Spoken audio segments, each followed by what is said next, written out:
Hai semua. Okey, so hari ni kita nak belajar bab 9 iaitu pewarisan. So, untuk pewarisan ni kita akan belajar pewarisan monohybrid dan juga hukum Mendel yang pertama. So, basically pewarisan monohybrid ni adalah ini adalah definisi dia. Pewarisan monohybrid melibatkan satu ciri dan trait berbeza yang dikawal oleh satu gen. Okey, yang ni hukum Mendel 1. Okey, so hukum Mendel yang pertama juga dikenali sebagai hukum segregasi. Ciri sesuatu organisma dikawal oleh sepasang alel. Hanya satu daripada pasangan alel ini akan diwariskan ke dalam gamet. Maksudnya satu gamet akan membawa satu alel sahaja. Okey, so ini adalah rumusan daripada monohybrid. So, satu ciri diturunkan daripada induk kepada satu generasi yang lain, ditentukan oleh faktor genetik yang disebut sebagai gen. Yang kedua, satu trait dikawal oleh sepasang faktor yang disebut sebagai allele. Yang ketiga, sepasang allele akan terpisah secara rawak semasa pembentukan gamet. Satu gamet hanya membawa satu allele sahaja. Yang keempat, semasa persenyawaan, zygot yang terhasil mengandungi dua allele.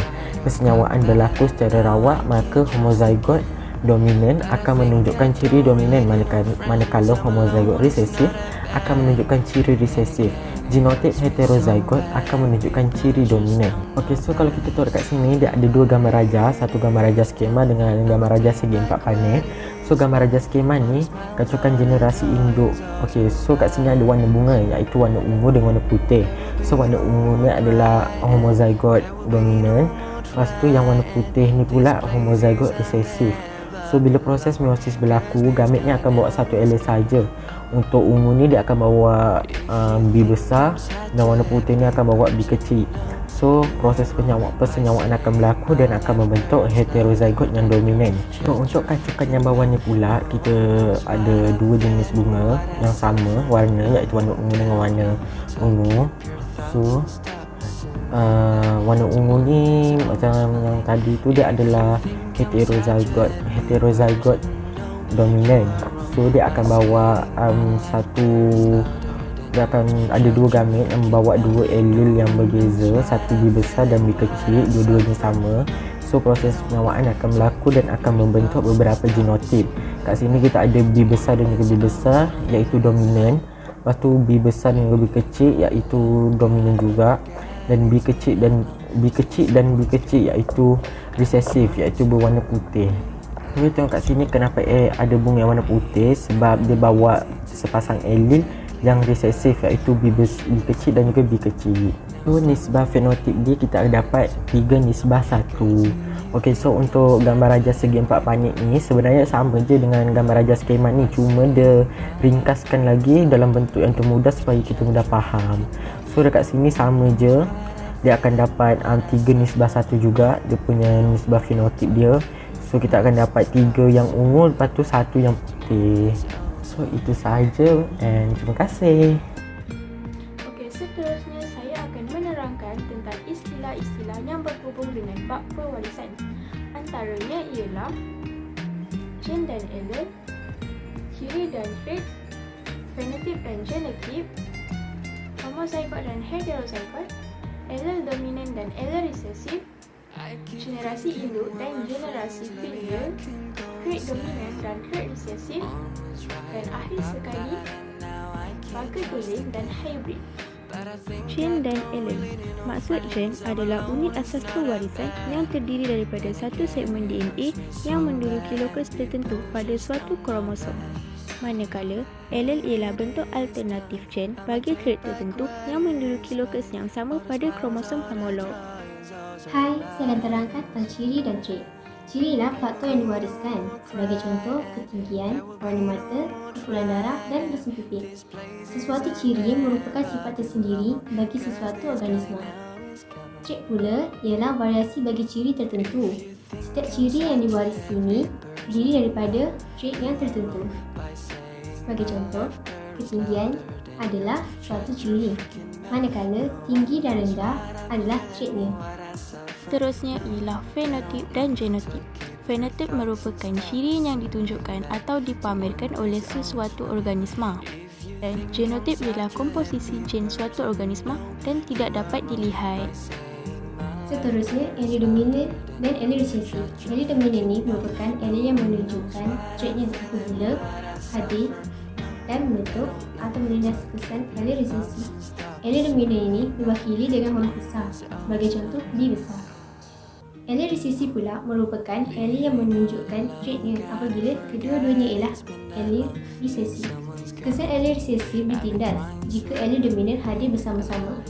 Allele resesif ini diwakili dengan huruf kecil, sebagai contoh B kecil.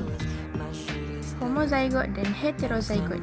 Homozygot ialah kedudukan kedua-dua alel di lokus pasangan kromosom homolog adalah sama. Manakala heterozygot ialah kedudukan alel di lokus pasangan kromosom homolog adalah berbeza. Seterusnya, generasi induk dan generasi filial. Generasi induk ialah generasi pertama yang melibatkan dua individu yang dikacukkan bagi meramalkan atau menganalisis genetip anak yang dihasilkan. Generasi filial ialah generasi yang terhasil daripada kacukan berturut-turut dari satu generasi induk yang mempunyai baka tuli. Trait dominan dan trait resesif. Trait dominan ditunjukkan apabila kedua alel dominan berpasangan atau satu alel dominan berpasangan dengan alel resesif. Manakala trait resesif akan ditunjukkan apabila alel resesif berpasangan dengan alel resesif. Baka tulen dan hybrid. Baka tulen bermaksud individu tersebut membawa dua allele yang sama untuk trait tersebut. Hasil perlubungan sendiri akan sentiasa mengekalkan ciri induk dalam setiap generasi. Hybrid pula ialah cacukan dua varieti berbaka tulen. Assalamualaikum warahmatullahi wabarakatuh. Hari ini saya akan menerangkan bab 11.2 iaitu pewarisan dihybrid. Definisi pewarisan kacukan dihybrid ialah pewarisan dihybrid melibatkan pewarisan dua ciri. Setiap satu ciri dikawal oleh gen berlainan pada lokus berlainan. Seperti anda melihat, Raja 11.7 merupakan raja skema pewarisan dihybrid bagi ciri bentuk biji benih dan warna biji benih kacang pis. Tujuan Raja 11.7 ini adalah untuk mengkaji dua ciri pada kacang pis, iaitu warna biji benih dan bentuk biji benih. Dua induk baka tulen ini mempunyai pasangan alel homozygot dominan dan homozygot resesif. Kacukan antara dua induk tulen ini menghasilkan generasi filial pertama yang menunjukkan gen yang dominan, iaitu biji benih bulat dan kuning. Apabila generasi filial pertama yang terhasil daripada kacukan dihybrid di Raja 11.7 dikacuk sesama sendiri, 16 kombinasi genetip filial 2 akan terhasil. Kacukan ini menunjukkan 4 ciri fenotip dalam generasi filial 2. Kacukan dihybrid ini dapat ditunjukkan melalui segi 4 panel seperti dalam Raja 11.8. Rumusan hukum Mendel 2. Mendel mengemukakan hukum Mendel 2 yang dikenali sebagai hukum pengaturan bebas yang menyatakan bahawa semasa pembentukan gamet, setiap ahli daripada pasangan alel boleh bergabung secara lawak dengan mana-mana ahli daripada pasangan alel yang lain. Rumusan daripada eksperimen dihybrid Mendel, gabungan baru ciri muncul pada generasi filial kedua, iaitu biji kedut berwarna kuning dan biji bulat berwarna hijau. Yang kedua, dua pasang ciri iaitu bentuk dan warna biji digabungkan dalam generasi filial pertama, tetapi kemudiannya terpisah dan bertindak secara bebas daripada satu sama lain dalam generasi filial kedua.